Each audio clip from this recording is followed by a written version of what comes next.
Welcome back to the Garden Hutch. Today we're going to go over a few tips and tricks that we use to maximize the water we put into our garden. Let's get going.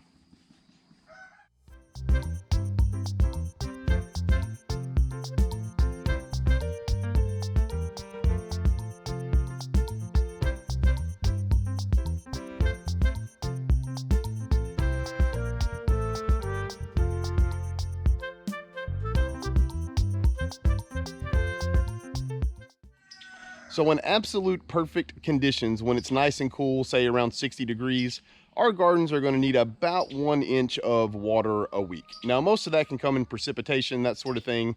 And if not, then you'll have to do it manually. As it gets hotter, like it is here in 7B, for the last 10 days and for the 10 days going forward, it's been at least 90 degrees. What that means is we need to add more water. So for every 10 degrees, they say add about a half an inch or so. What we like to do is when it gets above 90 degrees, our rule of thumb is we put 3 inches each week. The way we measure that is we just use a rain gauge and we'll subtract from the rain gauge, whatever we get precipitation wise from that 3 inches, and then we'll go through and add it in. The reason I say all of this is because we manual water here on the homestead, and the reason for that is we're not a big fan of the top-down watering approach because in 7B that can lead to a lot of diseases, specifically on things like your cucumbers and tomatoes. Another reason is that I'm a little bit picky on what plants get how much water. For example, during certain times of the year, I like my peppers to have a less water than, say, a tomato. Because we do a lot of interplanting, intercropping, we don't monocrop our gardens. So in each garden area, there are several different types of plants. And that is the reason why we go through the manual intensive process of watering by hand. Now you can do this with like a watering can, or you can do it with a hose with a nozzle on the end of it, which is what we use. But if you do that and you're going to do it all summer, it is a massive time commitment. Also, water is a finite resource, something that we need to be responsible with as gardeners. So whenever I was going through and watering yesterday, I thought, you know what, it'd be kind of fun to take everyone through and look at the approach that we're taking this year to conserve some of that water and hopefully cut down on a bit of the labor.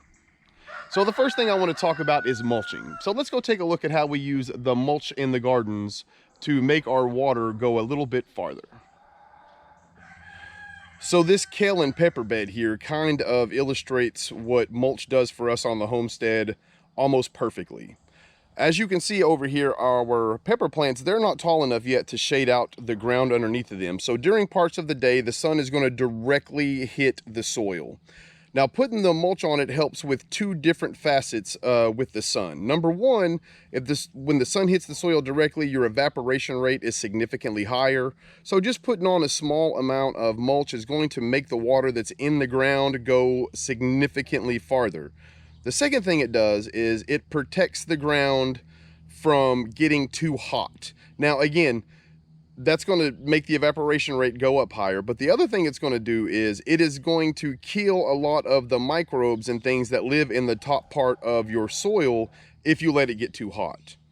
And third thing that works into the watering concept here is that mulching prevents a lot of weeds from coming up. Now you're like, well, why is that useful in the watering aspect of your garden?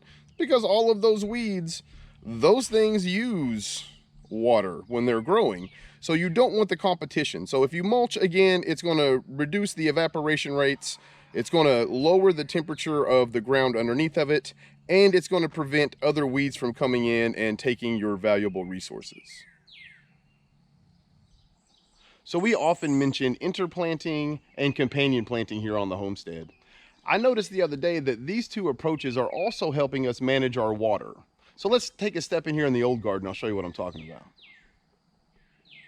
We have shown how we like to interplant and companion plant a lot to maximize our gardening space. But one of the things I wanted to show today as we go through and look at these pollinators, down here where we have the marigolds, right, those are companion plants for our beans and our tomatoes to help protect them from some pests.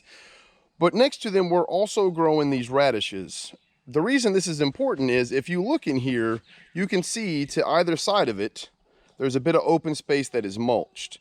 If these radishes weren't here, that open space that was getting hit with the sun would be increased by about double. So because these radishes, they grow really well here, they also will block the sun with these large leaves for a good portion of the spring and into the early summer. The reason that's advantageous is we just talked about we want to keep the soil cool if we have the opportunity. And these plants here are really effective at doing that. So the idea here is that these radishes, oh, they should be coming up pretty soon. Oh yeah, you can see we have radishes forming. Look at those bad boys. So they'll be coming out here in the next week or so. And when they do, it'll allow this marigold to expand. And what it's going to do is kind of, essentially grow into the place that these radishes were and continue to offer shade to the soil so that it maximizes the amount of water that we put into it. If we had not put these radishes here, the area that the marigolds will be growing into would have just been bare, and it would have taken a lot more resources to manage that area until the marigolds got big enough to demand that space.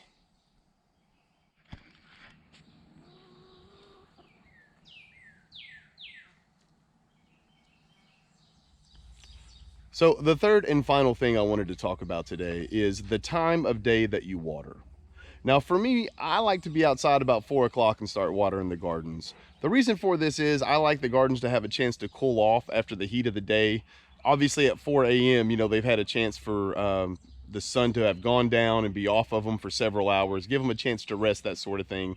I'll come out and I like to water at the base of the plants as well. That way I don't have to worry about any of the powdery mildew or blight or any of those types of things that can get on your plants if the leaves are too wet. Now here in 7B, it's 4 o'clock in the morning in the middle of the summer. It can be 80, 85 degrees already. But because the sun's not beating down on the soil directly, it won't be hot enough to cause the evaporation at that time of the day. And it'll allow all the water that you put on your plants to actually soak into the soil as opposed to losing a lot of it to the evaporation. Now, again, I recommend doing it in the morning, but let's face it, not everybody is like me and is a weirdo and wakes up early in the morning. So if you're one of those folks that like to do it in the evening or once the sun goes down, there's absolutely nothing wrong with that. You may have a bit of a higher evaporation rate only because the soil is still warm from the daytime, but it's not going to be like it would be at 2 or 3 o'clock in the afternoon whenever the sun's beating on it and will continue to beat on your soil for several more hours. So either one of those approaches, are going to be effective, and it's going to save you a lot of time in the end because you'll just have to water less. It's also going to make the amount of water that you put in the garden, and let's face it, you're paying for that, right? So it's going to make the amount of water you put into your garden go significantly further. If you have not, do us a solid and hit that thumbs up button and that subscribe button. It helps us get recommended to more people. You can also hit the little bell icon and YouTube will notify you when we upload new content. As always, I appreciate you all for hanging out with us today. Till next time, I hope everyone takes care of themselves. Peace.